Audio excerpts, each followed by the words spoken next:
ಯಾದಗಿರಿ ನಗರದಲ್ಲೂ ಕೂಡ ನಮ್ಮ ಪೊಲೀಸ್ ನಮ್ಮ ಹೆಮ್ಮೆ ಕರ್ನಾಟಕ ರಾಜ್ಯ ಪೊಲೀಸ್ ರನ್ 2025 ಎನ್ನುವಂತಹ ಘೋಷವಾಕ್ಯದಡಿ ಮ್ಯಾರಥಾನ್ ಅನ್ನು ಆಯೋಜನೆ ಮಾಡಲಾಗಿತ್ತು. ಪೊಲೀಸರು ಈ ಮ್ಯಾರಥಾನ್ನಲ್ಲಿ ಭಾಗವಹಿಸಿದ್ರು. ಯಾದಗಿರಿ ಜಿಲ್ಲಾ ಪೊಲೀಸರ ಸಹಯೋಗದೊಂದಿಗೆ ಈ ಕಾರ್ಯಕ್ರಮವನ್ನು ಹಮ್ಮಿಕೊಳ್ಳಲಾಯಿತು. ಕಾರ್ಯಕ್ರಮದಲ್ಲಿ ನೂರಾರು ಪೊಲೀಸರು ಪಾಲ್ಗೊಂಡಿದ್ರು. ವಿವಿಧ ಇಲಾಖೆಗಳ ಅಧಿಕಾರಿಗಳು ಹಾಗೂ ಸಿಬ್ಬಂದಿ ಕೂಡ ಪೊಲೀಸರ ಮ್ಯಾರಥಾನ್ ಈ ಒಂದು ಮೆರುಗನ್ನ ತುಂಬಲು ಸಹಾಯ ಕೂಡ ಮಾಡಿದ್ರು. ಪೊಲೀಸರ ಫಿಟ್ನೆಸ್ ಹೆಚ್ಚಿಸುವುದೇ ಈ ಒಂದು ಕಾರ್ಯಕ್ರಮದ ಮೂಲ ಉದ್ದೇಶವಾಗಿತ್ತು. ಉತ್ತಮ ಸಾಧನೆಗೈದಂತಹ ಪೊಲೀಸರಿಗೆ ಎಸ್ಪಿ ಪೃಥ್ವಿ ಶಂಕರ್ ಬಹುಮಾನವನ್ನ ವಿತರಣೆ ಮಾಡಿದ್ರು.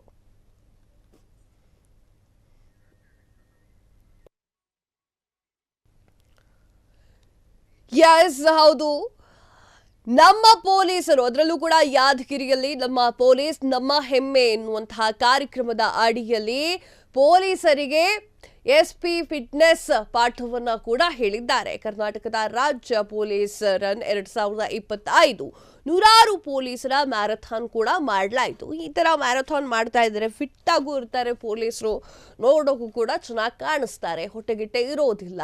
ಸೊ ಫಿಟ್ ಆಗಿ ಆರಾಮಾಗಿ ಇರ್ತಾರೆ. ಈ ಥರದೊಂದು 2025, 26, 27 ಹೀಗೆ ನಡೆಸ್ಕೊಂಡು ಹೋಗಬೇಕು ಈ ಒಂದು ಮ್ಯಾರಥಾನ್ ಅನ್ನೋದೇ ನಮ್ಮ ಉದ್ದೇಶ.